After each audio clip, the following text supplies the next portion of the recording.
What's up guys, macadii here. Now today I'm bringing you guys the first battle of the IEP Week 9, where I was against a guy called Barry, who coaches the new Bark Nuzzle.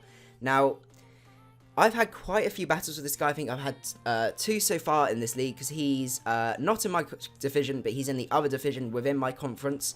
And I always want to beat this guy, because he has a really scary team. He has the combination of either having Megazard Y or Megazard X, plus another Mega as well, because that's the way Charizard works, and also had a really scary Trick Room team, which could also run bulky offense, both of which, while they sound very similar, are very different playstyles to try and counter. Luckily, there were quite a few changes to his team. He didn't like that he was so knockoff weak, so he drafted Klefki, and also the Wigglytuff here, and then also he made the change from Aggron to Medicham for his Mega, which made my life so much easier, because he wasn't running as dedicated a Trick Room setter, and it wasn't as a bulky team, which could be running Trick Room, and was sort of not as offensive. He watered down his offensive potential quite a lot. And the Medicham, absolutely fine, doesn't get access to knockoff, so Dusclops just has a field day. I take about 30% from a Zen Headbutt there, so that's not an issue at all. Also, now Chinchino with a Choice Band wrecks his team. It 2-KOs every single member of his team, apart from the Klefki, because that's his only Steel or Rock type or anything that resists or is immune to normal types. That was absolutely excellent. His biggest threat was definitely the Reiuniclus, because it could be bulky, it could be defensive Calm Mind, which he's brought pretty much every single time, just because he can set it up late game, and it sweeps teams from there. So I needed to make sure I had as many answers to that as possible. So I had my Chinchino, Choice Band Chinchino 2-KOs. This does a really good amount with Tail Slap and also knockoff. I had Yawn on my Umbreon to force as many switches. Also for the Megazard Y as well. If I had Rocks up and I could Yawn, that puts him in a really precarious situation. I also had Taunts on the Heatran with Dark Pulse, so I knew I could really punish him, not let him get any recovers up, and even if Heatran goes down, something else can come out and revenge kill him from there. On top of that as well, I had Mega Latios with sub and free attacks, because I knew he had so many prankster things with T-Wave. If I could get a cheeky sub on a switch, I could be in business from there, especially if he brings out the Meowstic trying to T-Wave me from there, because I could get Shadow Ball off. I had Shadow Ball, I think I had I had Dragon Pulse, because Megazard X was an issue, and also had one other attack. I think it was... I think it was Ice Beam, if I remember rightly. But it doesn't. I don't think I actually use it in this battle. On top of that as well, I had the Donphan, which was bulky, tank version, so 252 in attack, 252 in HP, with Stealth Rocks, Earthquake, Knockoff, and Rapid Spin. So I can get rid of any hazard stacking or anything like that. So what we're going to do is we're going to jump into the battle. I was so glad he didn't bring the Mega Charizard, because there's always a question, is it going to be X, is it going to be Y? And I really don't like that. So I lead off with Donphan here, as he leads off with a Meowstic. Now, I made a bit of a misplay at the start. I'm not exactly sure why. I think I predicted the switch, and I actually went for the Earthquake here to try and punish anything that came in, as he sets up the Reflect there, which is a bit of a shame. Probably not the play to make there. I should have just set up my Rocks. But next turn, I do set up my Rocks, but then he reveals he does pack the Energy Ball, which is really annoying, because this is my Rapid Spinner, and if he's going to start stacking up hazards, that's going to be an issue. But I had Taunt on this Heatran, and I knew I could come in on the Meowstic, the Klefki, and also the Wigglytuff for free every single time, because even if I got T-Waved, that's not a problem. They can't touch me. Something then has to come out and take a really powerful hit, even through Light Screen, because this was a bulky, with a bit of speed investment, but max attack modest, which does a huge amount of damage. So he is then forced out. He goes out into the Wigglytuff here, as I go for the Lava Blue, and this still does 30% behind with screens up, which is just absolutely insane. So this is probably physically defensive.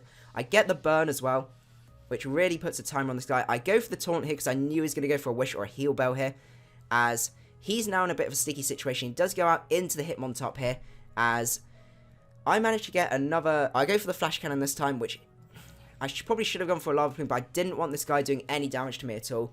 So I go into the Dusclops as he goes to the Toxic, revealing that he isn't Assault Vest, so I knew I could really punish this guy. He ends up going back out into the Wigglytuff here, but I predicted the Wigglytuff coming back out. So I decided Seismic Toss was definitely the better play instead of the Will-O-Wisp here, because Wigglytuff could always Heal Bell up and get rid of any burns and things like that. So I needed this Wigglytuff out of the way, and I knew this was coming in. So I went for the Seismic Toss here, predicting the switch, as he is then whittled down, and there's no need for him to go for Heal Bell here, or anything like that. He probably should have gone for the Wish, but he decided to get his rocks up, so I knew straight away, okay, that he's going to be starting to stack hazards, because he knows I'm going to be switching into all of his defensive threats, and everything like that. So he goes out into the Klefki here. I decided to go for the rest here because I knew I needed to be a good amount of HP, and I didn't want this Toxic whittling me down, especially with that Medicham still there. So I go out into Donphan here because I knew I could threaten this guy and get rid of any hazards as well. Now, I knew Klefki has access to Magnet Rise, so I didn't want to EQ this first turn. I wanted to first of all get rid of my hazards. That was the #1 priority here.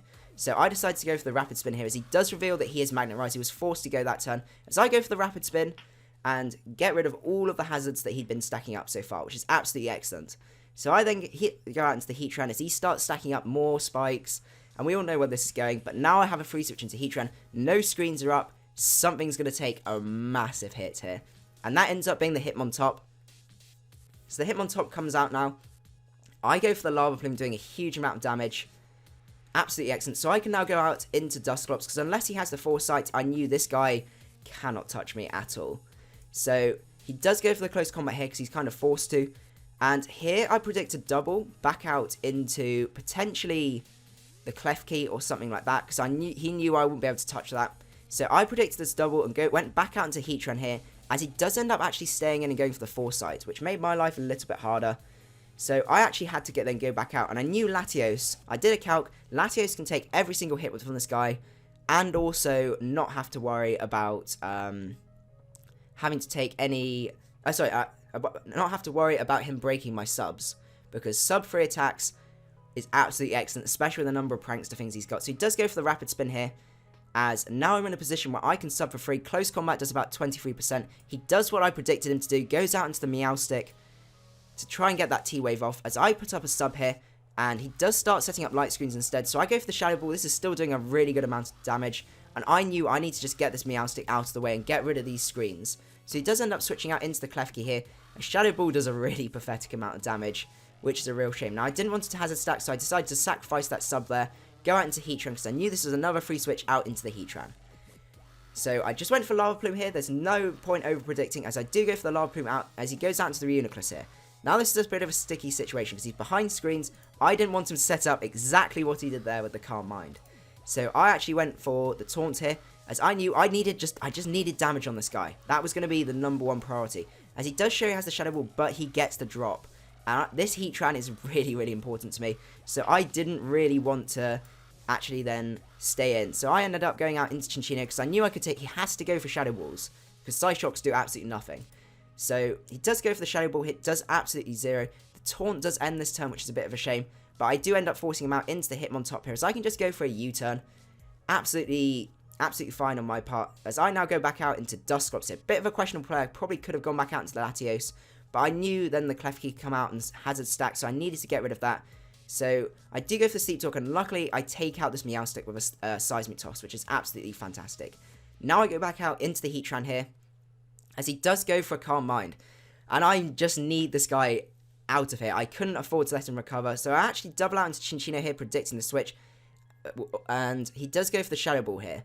So I force him out again, as I go out into, he goes out into Klefki, I go for the U-turn, going back out into the Heatran. So there's a lot of doubles going on. I needed to get rid of these spikes though, because these spikes were really whittling me down. He does decide to go for the T-Wave on the Klefki here, as I'm able to get a huge amount of damage off on this guy, which is absolutely fine. He can't touch me, so I'm in a position where I can just keep spamming it without too much issue at all. So he does go back out into the Hitmontop, as a Lava Plume does a huge amount. Don't get the burn though, which is a shame. So I'm now back and forced out into the Latios, as a close combat here shows again 23%, absolutely nothing. I can go for a free sub here. I know I'm at a low amount of HP, but I'm in a position where I can absolutely wreck pretty much his entire draft from here. So he does go for another close combat in the hope to break the sub, as I'm able to take him out there with a Shadow Ball. Absolutely excellent. So now it's at the point where I'm really whittling him down. Does go into the Medicham here, as he does go for the Fake Out, which breaks my sub. I decided to stay in here. I do get the crit though, which is a very lucky crit on my part, but I knew that the Latios was the main thing I wanted to get, is some damage off on that.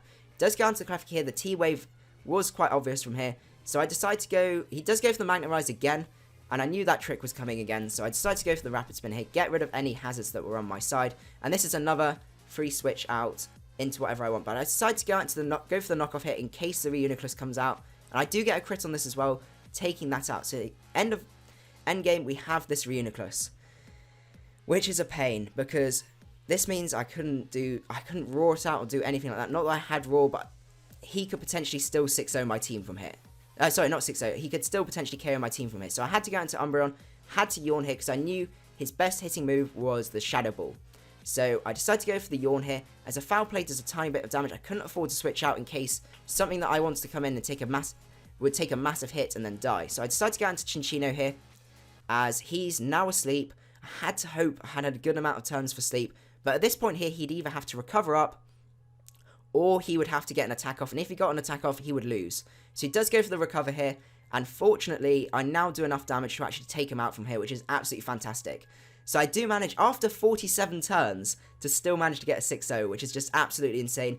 The defensiveness of my team, the way it worked, I was so proud of this team. Considering I made this team in like 20 minutes because I got the day wrong, it was absolutely fantastic. There was a lot of rush there in terms of team building.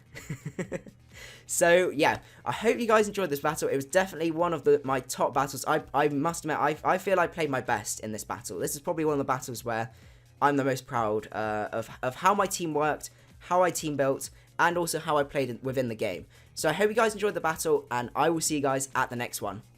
Macadii out.